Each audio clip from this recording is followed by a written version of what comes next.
Olá, bom dia para você. Seja muito bem-vindo a essa edição. Nós estamos ao vivo, 8 horas e 31 minutos pelo horário de Brasília. E vamos juntos começar mais um dia bem informados. Prepara o café e vem comigo conferir os assuntos que estão no foco nessa quarta-feira no Brasil e no mundo. Vamos ver os destaques da manhã desse 25 de outubro. Após ataques, autoridades discutem como desarticular o crime organizado no Rio de Janeiro. Desoneração da folha de pagamentos de 17 setores avança no Senado e deve ser votada no plenário nesta quarta-feira. Guerra em Israel chega ao 19º dia, com encontro entre líderes do Hezbollah, do Hamas e da Jihad Islâmica. E ainda, furacão Otis atinge Acapulco, no México, com ventos de 270 km por hora. Autoridades alertam que destruição na região pode ser a maior da história. A gente conta tudo isso e muito mais a partir de agora. Seja muito bem-vindo. E após os ataques no Rio de Janeiro, autoridades discutem como desarticular o crime organizado. Os Ministérios da Justiça e da Defesa vão atuar em conjunto para evitar episódios como o de segunda-feira. Vamos ver. Depois dos ataques na zona oeste do Rio de Janeiro, a polícia investiga de onde partiram as ordens para as ações violentas contra o transporte coletivo da cidade. Uma milícia explora o transporte clandestino e obriga moradores e comerciantes a pagarem taxas de gás, TV a cabo, internet e água, e passou a atuar junto com traficantes de drogas. 6 suspeitos de participarem dos ataques estão presos. Outros 10 foram identificados pela tecnologia do reconhecimento facial. Um dos bairros prejudicados, o Recreio dos Bandeirantes, que era atrativo para muita gente que buscava sossego, hoje vê os índices de violência dispararem. Uma alta de 218% na letalidade violenta de 2022 para 2023. No local, milicianos e traficantes dividem território. O governador do Rio de Janeiro, Cláudio Castro, disse que reconhece a gravidade do problema, mas garantiu que não vai retroceder nas ações para deter o crime organizado. Segundo ele, o Estado tem obrigação de garantir a segurança da população. O governo federal também afirmou que o problema da violência no Rio de Janeiro termina sendo um problema do Brasil e que vai usar a estrutura dos Ministérios da Justiça e da Defesa para combater o crime organizado e a milícia no Rio de Janeiro. Em Brasília, o ministro da Justiça, Flávio Dino, disse que o governo avalia o uso das Forças Armadas no Rio. O secretário executivo do Ministério da Justiça, Ricardo Capelli, falou que vão organizar uma força-tarefa para seguir o dinheiro do crime. E agora a gente fala sobre a Operação Lesa Pátria, que entra hoje em mais uma etapa. A Polícia Federal cumpre nessa manhã 5 mandados de prisão e 13 de busca e apreensão. Segundo a Polícia Federal, há mandados sendo cumpridos em Cuiabá, Cárceres, Santos, São Gonçalo e em Brasília. Esta é a 19ª fase da Operação Lesa Pátria, iniciada em janeiro.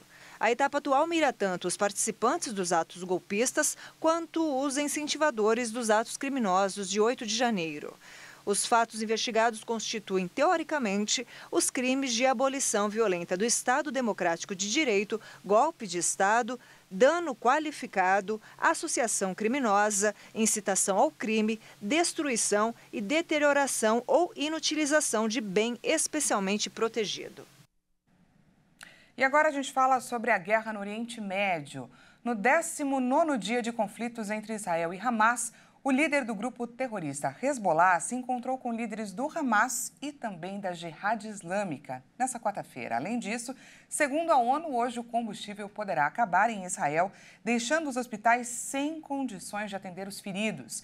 Na Síria, um ataque aéreo deixou 8 mortos, trazendo agora uma atualização da guerra em números. O número de mortos na faixa de Gaza chegou a 5.791, segundo o Ministério da Saúde, controlado pelo Hamas.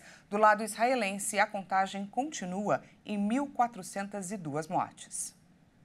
A conversa entre os 3 líderes dos principais movimentos islâmicos da Palestina aconteceu em Beirute, na capital do Líbano, onde o Hezbollah opera. Segundo os jornais locais, o líder do Hezbollah disse que a guerra é uma verdadeira vitória para a resistência em Gaza e na Palestina, visto que existe uma agressão de Israel contra o povo em Gaza e na Cisjordânia. Segundo informações da Unicef, 120 bebês prematuros correm risco de vida, já que a previsão é de que hoje o combustível pode acabar em Israel e não será possível manter o funcionamento de hospitais na região. As forças de defesa de Israel sugeriram, nesta terça-feira, que a Organização das Nações Unidas peça fornecimento de combustível ao Hamas. As FDI disseram que os militantes do Hamas dispõem de mais de 500 mil litros de combustível em tanques dentro da faixa de Gaza sitiada. Enquanto isso, na Síria, a agência estatal informou que o ataque feito por Israel nesta quarta-feira contra posições militares do país deixou 8 soldados mortos e 7 feridos. De acordo com os militares israelenses, a operação foi feita em resposta a ataques lançados pela Síria contra Israel. Bom, o clima esquentou e a reunião do Conselho de Segurança da ONU terminou mais uma vez sem consenso. Israel cancelou o encontro na ONU após o secretário-geral, Antônio Guterres, criticar a ação dos israelenses em Gaza. Após a atitude, o embaixador de Israel na ONU, Gilad Erdan, pediu a renúncia de Antônio Guterres e afirmou que ele não está apto para continuar à frente da entidade. E nesse mesmo encontro, o secretário de Estado americano, Antony Blinken, alertou o Irã que os Estados Unidos responderiam de forma decisiva a qualquer ataque à medida que as tensões aumentam com a guerra entre Israel e o grupo Hamas. O chefe da diplomacia americana, Antony Blinken, participou de uma sessão do Conselho de Segurança da ONU. Blinken alertou o Irã que os Estados Unidos responderiam de forma decisiva a qualquer ataque à medida que as tensões aumentam com a guerra entre Israel e o Hamas. Deixe-me dizer isso perante este Conselho. Os Estados Unidos não procuram conflito com o Irã. Não queremos que esta guerra se amplie. Mas se o Irã ou seus representantes atacarem o pessoal americano em qualquer lugar, não se engane. Defenderemos nosso povo, defenderemos nossa segurança de forma rápida e decisiva.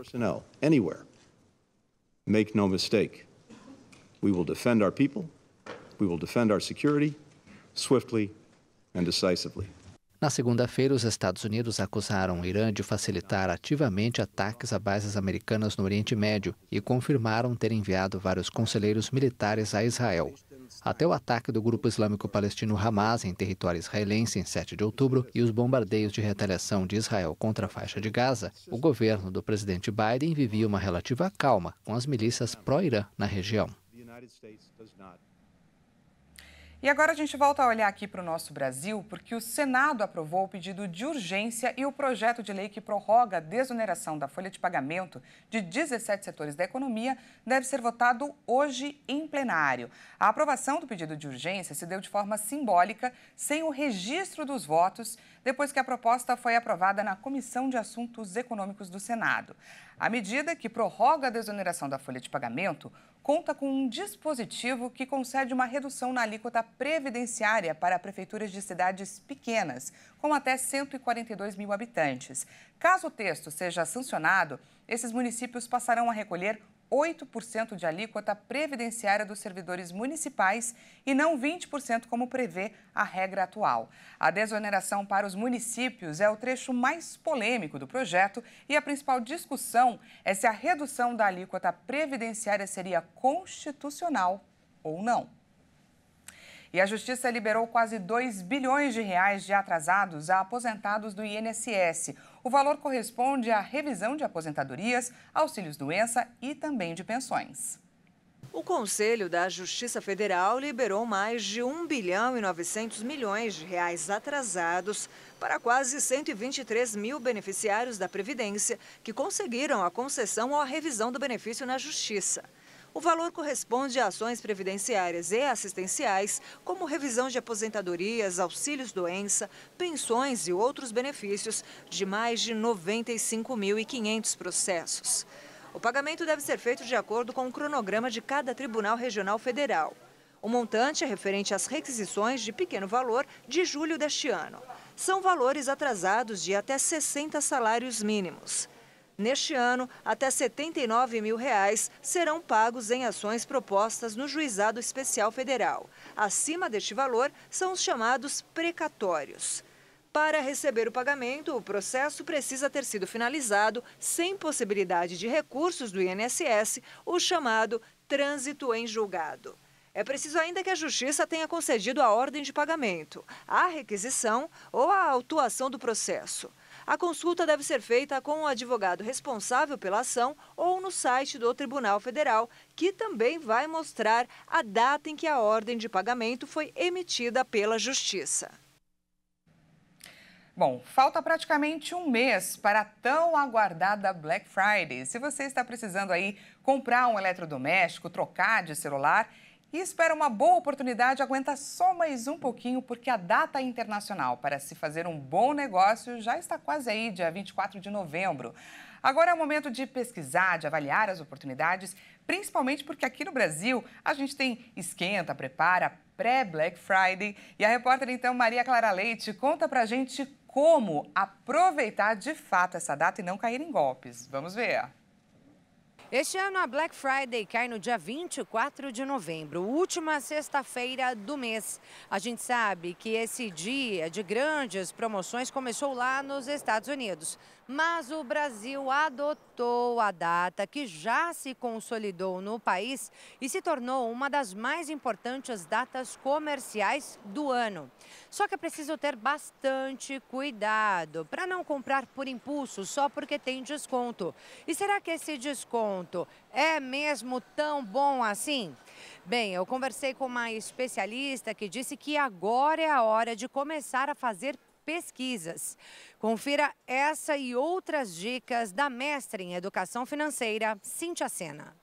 Black Friday chegando, o momento de se preparar, organizar para aproveitar deste momento com descontos, ofertas e também com dinheiro no bolso. Primeiro item importante, tem a lista do que você precisa, a quantidade, os produtos, os serviços, para que você já vá direto ao ponto. Segundo momento muito importante é fazer pesquisa de preços de quanto estão esses produtos e serviços atualmente. Consequentemente, a gente pode também já pesquisar reclamações, entregas, qualidade, para que a gente não compre algo que parece que está barato, mas que a gente não vai conseguir utilizar com tranquilidade e alongado também. E muito importante, eu já ter reservas. Já separe o valor que você vai destinar para essas aquisições do seu orçamento, para que você não fique no negativo e que esse desconto acabe prejudicando o orçamento da família.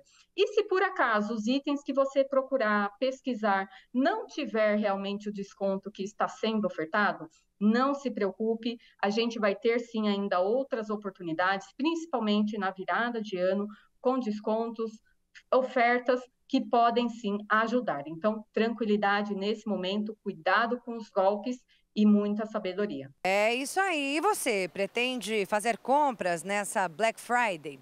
Bem, segundo uma pesquisa realizada pelo Instituto Brasileiro de Planejamento e Tributação, os itens mais procurados durante esse dia de promoções são os eletrônicos, como smartphones, tablets e também os videogames, que são alguns dos produtos com maiores tributações. Portanto, segundo esse levantamento, vale bastante a pena aproveitar os descontos desses itens nessa data.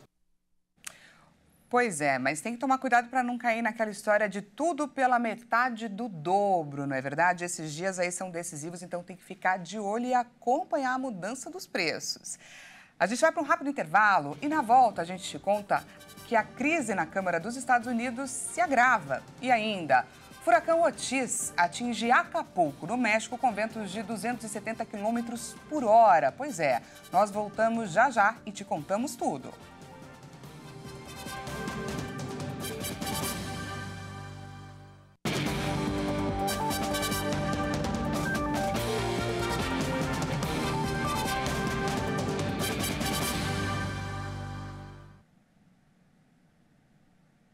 Seja bem-vindo mais uma vez. Nós estamos de volta e ao vivo, 8 horas e 47 minutos pelo horário de Brasília. Voltamos com mais destaques dessa quarta-feira para você.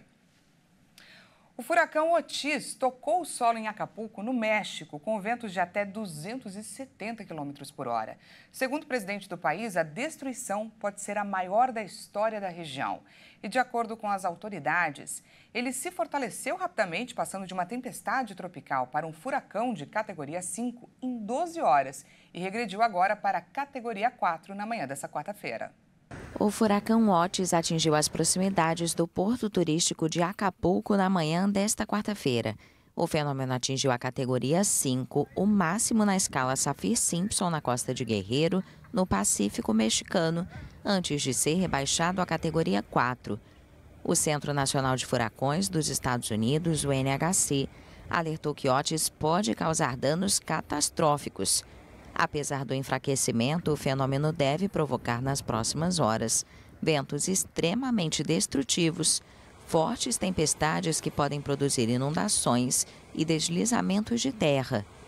O NHC alerta que os ventos podem afetar os andares superiores e que ondas grandes e destrutivas são esperadas na costa. Otis trará chuvas fortes em todo o estado de Guerreiro e nas áreas costeiras ocidentais de Oaxaca. À medida que se move em direção a terrenos mais elevados, espera-se que Otis perca força rapidamente e provavelmente se dissipe no sul do México na noite de quarta-feira. Bom, e a Câmara dos Representantes dos Estados Unidos está paralisada desde a destituição de seu líder, Kevin McCarthy, no último dia 3 de outubro. De lá para cá, 2 republicanos tentaram substituí-lo. E nessa terça-feira, na tentativa de encerrar a crise, um terceiro candidato republicano também jogou a toalha, logo depois de ser nomeado. Vamos ver. Em uma tentativa de pôr fim à crise, os republicanos, que têm maioria na Câmara, concordaram nesta terça-feira em nomear Tom Emmer, o mais moderado dos candidatos à presidência da Casa. Mas Emmer optou por renunciar após algumas horas e a crise no Congresso se agravou.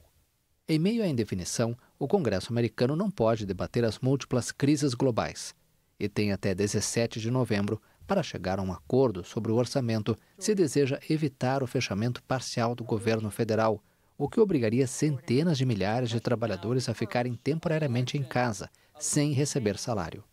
Sem um líder, a Câmara também não pode deliberar sobre o pedido do presidente Joe Biden de um desbloqueio de mais de 100 bilhões de dólares em fundos de emergência, principalmente para oferecer ajuda militar a Israel e à Ucrânia.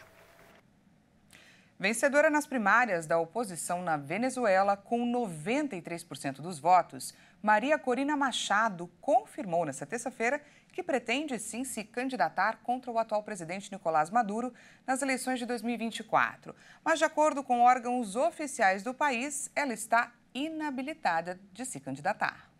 A liberal venezuelana Maria Corina Machado confirmou que vai se inscrever para enfrentar o presidente Nicolás Maduro nas eleições de 2024 e garantiu que vai poder participar do pleito.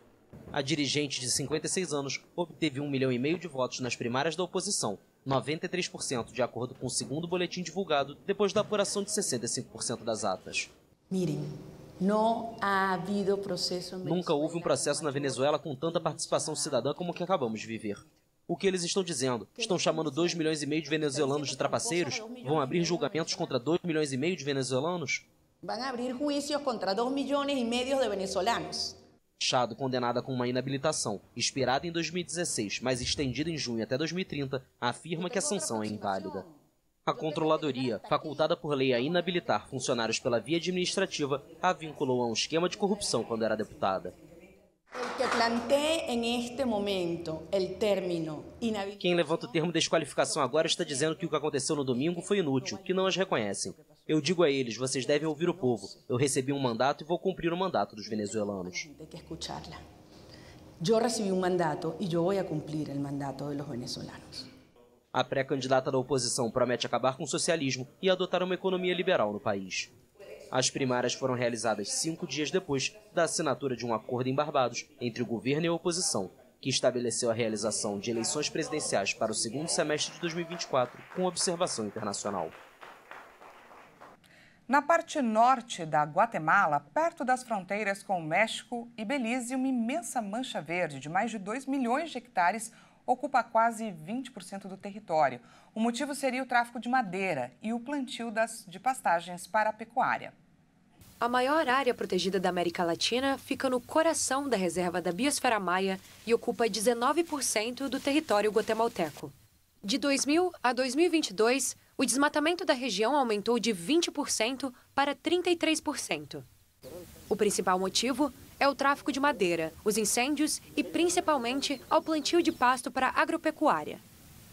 Apesar disso, de acordo com a Wildlife Conservation Society, mais de 157 mil hectares foram recuperados nos últimos 10 anos e cerca de 45 mil já possuem cobertura florestal. Na WCS, estamos realizando um processo de restauração da paisagem em aproximadamente 3.500 hectares. Esses 3.500 hectares são áreas degradadas que já tiveram gramíneas exóticas estabelecidas, causando grandes danos à reserva da Biosfera Maia. A restauração do habitat permite o retorno de muitas espécies e o equilíbrio de todas as questões relacionadas à vida selvagem e, obviamente, à flora da área. Está permitindo que todo o carbono seja armazenado lá e não está aumentando o aquecimento global. Em La Colorada, os cedros e mognos com 1 ano e meio de idade ganham terreno sobre as pastagens e, na região vizinha, os moradores optaram por um modelo agroflorestal. Colaboramos para o futuro de ver estes arbolitos Trabalhamos para que possamos ver essas árvores no futuro. Talvez não nós, mas nossos filhos podem ser os futuros beneficiários dessas árvores. Adoramos viver aqui na floresta. Sabemos que a floresta é a vida para nós. A pastagem foi destruída, mas em seu lugar foram cultivados milho, feijão, batata doce e mandioca, que crescem entre árvores que dentro de 10 a 20 anos serão produtivas para a comunidade. Bom, e agora a gente fala sobre o caso do piloto americano que tentou desligar os motores de um avião em pleno voo, enquanto voava como passageiro no último fim de semana. Ele prestou depoimento nesta terça-feira. Segundo documentos judiciais, ele havia usado drogas e pensou que estava sofrendo um ataque de nervos. Segundo a imprensa americana, Joseph Emerson alegou inocência em sua primeira apresentação ao tribunal. No último domingo, os pilotos que operavam o avião tiraram Joseph da cabine de comando depois que ele se lançou em direção aos controles que poderiam ter cortado o combustível dos motores.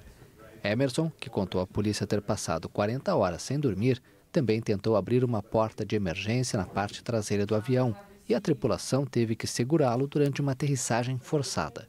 Joseph mencionou o uso de cogumelos psicodélicos e disse que foi a primeira vez que ingeriu a substância. O homem de 44 anos foi preso na noite de domingo. Segundo a promotoria, Joseph enfrenta uma acusação federal por interferir com membros da tripulação e auxiliares de voo. Também responde a 83 acusações de tentativa de homicídio e uma acusação de pôr em risco uma aeronave. Essa edição fica por aqui. Muito obrigada pela sua companhia. Às 10 horas, Bruna de Jaimo chega com mais informações para você. E eu volto à 1h da tarde com o balanço de notícias dessa quarta-feira. Até mais!